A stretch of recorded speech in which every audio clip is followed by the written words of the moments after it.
I'm Tony Scott with bnetTV. We are here at the GSMA NFC and Mobile Money Summit in Milan. I'm speaking with Sybase 365 of SAP. Mr. Mallon, how are you today, sir? I'm great, thank you.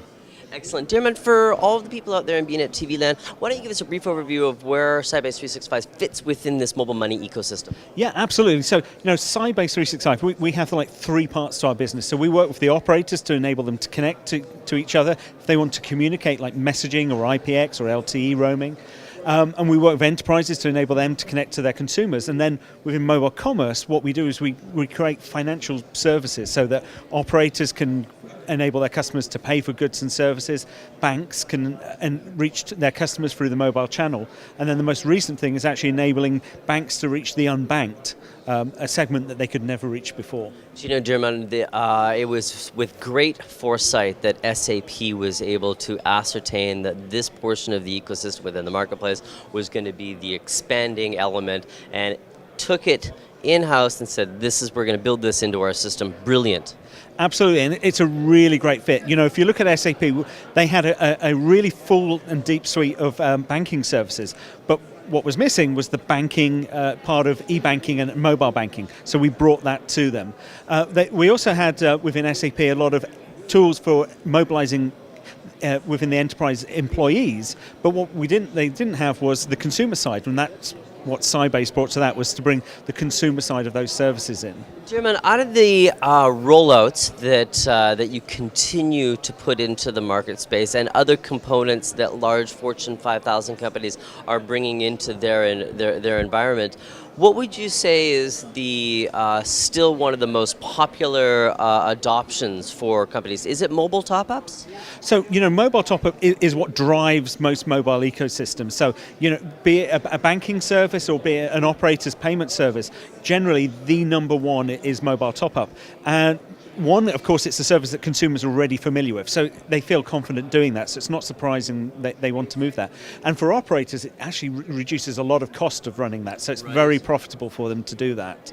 And they've also seen that customers who then start using mobile payments, it reduces the churn. So you really have this nice little perfect storm in the right direction. So is mobile top-up sort of like the SMS of the mobile money ecosystem, and then from there, operators and even the adopters, the end users, inevitably take on the next level of services, the mobile payments, the mobile banking?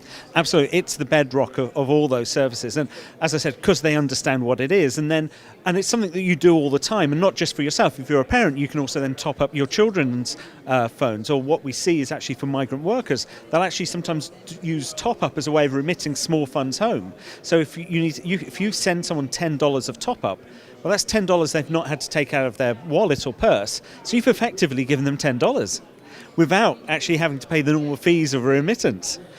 It kind of, this is going to come across really funny, but it's almost in a form of allowance. Congratulations, you washed the car, you took out the garbage, you've trimmed the hedges. Here you go. You can now talk on your phone. Absolutely. And then, but of course, if you then add that to a mobile wallet, of course, they could be then buying other things instead of just airtime or texts. So it's just a matter of time before the candy stores get into understand the idea that, hey, wait a second, we can get these kids for a few extra dollars. Absolutely. And in fact, we're already seeing this in places like a customer of ours, QTEL. They are actually now having small businesses can disperse payroll into the mobile wallet. Okay. So you're actually paying someone direct to their mobile wallet. Do you think that that's something that we're going to see expanding in developing nations?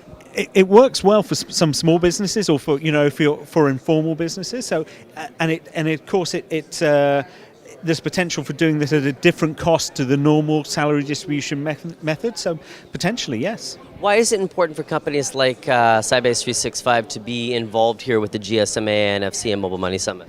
Well, what's really interesting about this summit is it brings two very different halves of mobile money together. So you've got mobile money, which is very often predominantly seen as something happening in Africa and Far East Asia. So it's all about really addressing the unbanked. So it's sort of technologically, it's all about standard phones and SMS and USSD. So it's sort of low tech.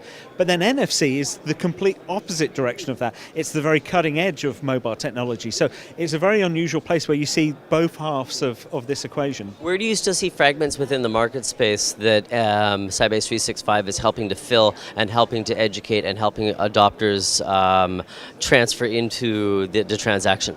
Well, so, there's a lot of different areas we work. We have a lot of banking customers as SAP, and so we're enabling them to mobilize. We also, because we have this interconnection service for operators, we work with hundreds of operators across the world today in terms of enabling them to reach their customers through messaging and through data. And so we're now helping them to reach their customers through mobile payments as well. Diarmuid, thank you so much for taking the opportunity to speak with us here today. I hope we get a chance for an update again in the future. Okay, you're most welcome. I've been speaking with Sybase 365's Diarmuid Mallon here at the GSMA NFC and Mobile Money Summit in Milan, and I am Tony Sklar with bnetTV.